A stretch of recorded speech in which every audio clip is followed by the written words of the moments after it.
Hey, what's going on, everybody? This is Corn Beaner. It is June 11, 2013, and this is going to be my recap for the Sony press conference that they had last night at the LA Convention Center for E3.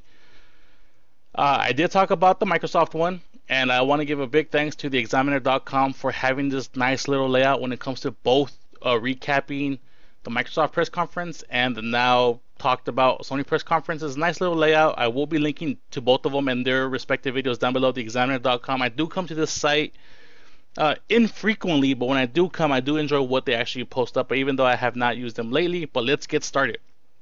When Sony came out, they knew that the foreground for the next gen battle was starting. That it's time to light your torches, kick the doors down, and just pillage villages.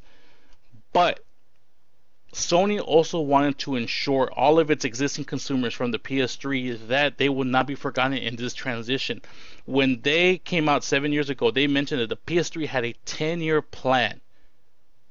And with this press conference, they made sure that it at least lasted 8 years. So when they came out, they didn't even focus on the PS4. They focused on the PS3. They focused on letting us know right now, the 6 months away from upgrading to the PS4 people, that if you keep your PS3, then there'll be good reasons to keep your PS3. The first reason they mentioned was Gran Turismo 6. Gran Turismo is fantastic. There's nothing bad I can say about the game. Yes, I haven't played one since Gran Turismo 2. I did touch 3, 4, 5 along the way. I did touch them slightly, but I didn't invest any time into them.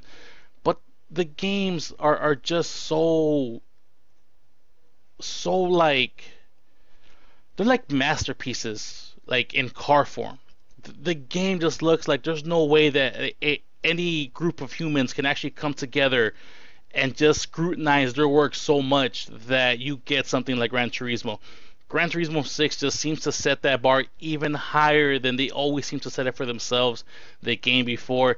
It looks fantastic, but PS3 owners who will not be upgrading anytime soon, you have Gran Turismo 6 to look forward to.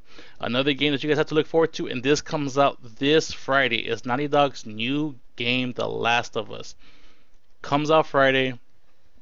I honestly cannot wait to buy it. I'm short on cash right now, but the first additional extra bit of spending money that I get, I will be spending it on this game right here. It looks insane. Naughty Dog has been the developer of choice for me this generation. In my opinion, the only other developer that has come close to giving me any type of experience similar to what I feel for Naughty Dog is Rocksteady. And Rocksteady is the developer of the Batman games Arkham City, Arkham Asylum, and the upcoming Arkham Origins. They're the only other developer this gen that has given me like that wow factor when I play their games.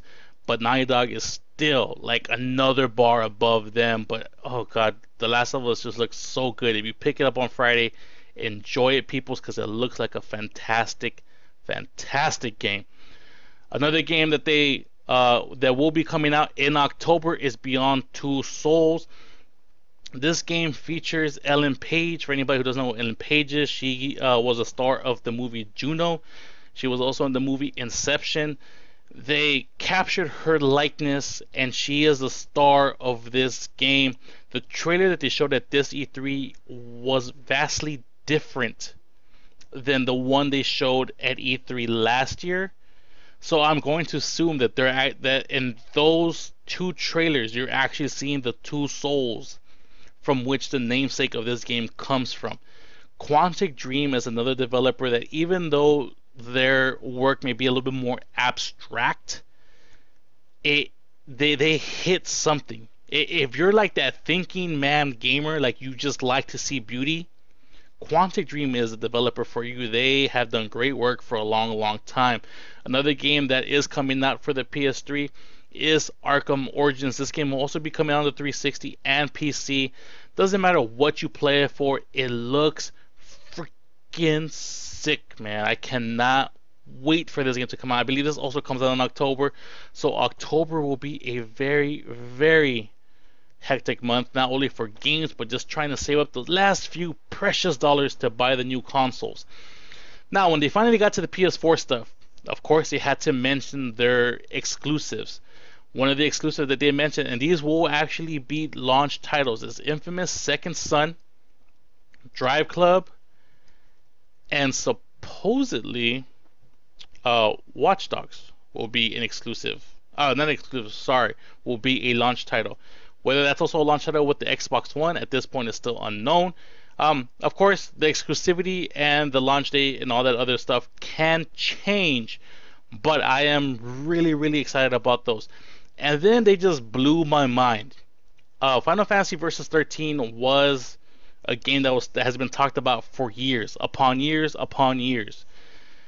Well, it took so long to make Final Fantasy Versus 13. It is that, you know what? We're just going to call it Final Fantasy 15. They finally showed gameplay footage along with the beautiful CG videos that Square Enix is known for. And altogether, I have not been this excited for a Final Fantasy since Final Fantasy 7. Just the awe that I was in while Final Fantasy 15 was being played and shown was just truly amazing. I hope this is Square's comeback for the Final Fantasy series because they really do need something there. Some of the other games were The Order 1886. This is a game that is being developed by Ready at Dawn Studios. They are the developer behind the two PSP God of War titles, Chains of Olympus and Ghost of Sparta, both of which are some of my favorites all time. Not just God of War games, but some of my favorite games of all time. I will be looking forward to this because they do very good work. The other thing that had me dropping my jaw is Kingdom Hearts 3. Now, it has been, I guess, confirmed or inconfirmed or denied or whatever by Square Enix that Kingdom Hearts 3 may not be an exclusive to the PlayStation 4, but just the fact that it was shown at the PlayStation 4 press conference leads me to believe that maybe the PS4 is the lead console in development for that project. So it is possible that Kingdom Hearts 3 may be coming out for the PS4 first, but again, that's just speculation on my part. But amazing nonetheless. Some of the games were like Transistor, The Dark Sorcerer. That was pretty funny. You guys should watch the trailer for that because I don't want to ruin it. Just you guys gotta watch that. It was freaking sick. Mad Max was also mentioned. It's one of those cult movies that get made into games. It is a multi-platform, but like it says here, exclusive DLC for the PlayStation. There seems to be a lot of this switching back and forth between Microsoft and Sony. Sony is catching a lot of, not remnants, but a lot of new stuff that will give Microsoft a run for their money. Mad Max could actually be one of them. The best part to me about the whole press conference was the fact that Sony put away, I'm going to say like a 15-minute section where all they talked about was indie games. They just kept announcing indie game after indie game after indie game after indie game, letting people know that if you buy a PS4, you don't have to fret that all you're going to get is commercialized AAA big budget $60 game experiences. They are invested, they are interested, they are fully there for indie game developers for them to bring those games onto the PS4 to give you not only a fresher, more, I guess, renewing experience, but that you yourself, if you are a starting up indie guy, that you can also have those ambitions to have your games play on the PlayStation 4 because Sony will be there for you. They literally mentioned like 10 games that are going to be indie games right from the bat. They had all of them playing back to back to back to back to back on stage. If you have not seen the press conference, try to find a site that has it hosted. It was truly a very great place. The other way they are making waves in the indie market is that they have said publicly in this press conference that if you are an indie game developer, you do not need an outside publisher to publish your games on their console, meaning that you do not need Sony to publish your game. You do not need to go to EA, Activision, Ubisoft. Doesn't matter who you would go to. You do not need to go to one of the big, higher up game developer publishers in order to get your game published on the PlayStation Network. You can do it yourself, which is something that Microsoft does not allow anymore. Microsoft has actually stated that now they will require all indie game developers to either be published by Microsoft or find a publishing deal somewhere else within EA, Activision, Ubisoft, or one of the many other publishers in order to publish their stuff on the Xbox Arcade. Sony took the right path here. I am very excited about that approach, and I honestly cannot wait. Now, some of the things that they mentioned towards the end of the press conference that kind of were just like throwing sand in Microsoft's face and then spitting on it and then throwing more sand on it so like that extra sand gets stuck and then just like slapping them and then just like kind of just standing there like what you're gonna do. One of the things that they just blatantly just came out and said is the PlayStation 4 will support used games.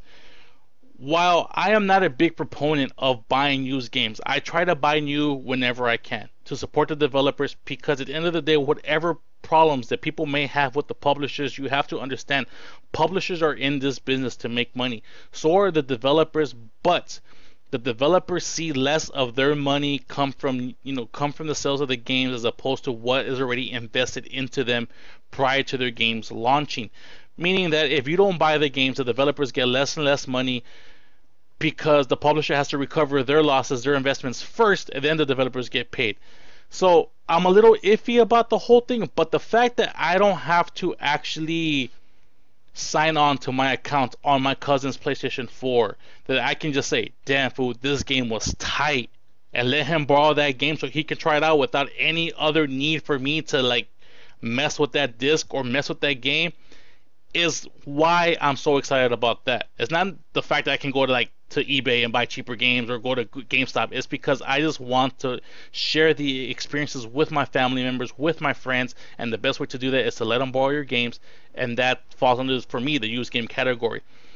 The other thing that they kind of just went boom, Microsoft, was that there is no need to connect to the internet to play any single player PS4 games, meaning that you can buy a PS4 day one, never ever connected to the internet. Not sure how that will work for updates, but assuming that there's no updates, but there will be, but assuming there's no updates, say you have your PS4 for 7 years, out of those 7 years, your PlayStation 4 does not need to be connected to the internet, not one day, to play PS4 games.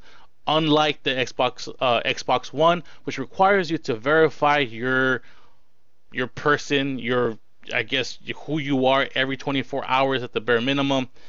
Another thing, the biggest thing that they announced was that the PlayStation 4 will be $399, which is $100 cheaper than the Xbox One. Now, I mentioned this in the Microsoft video.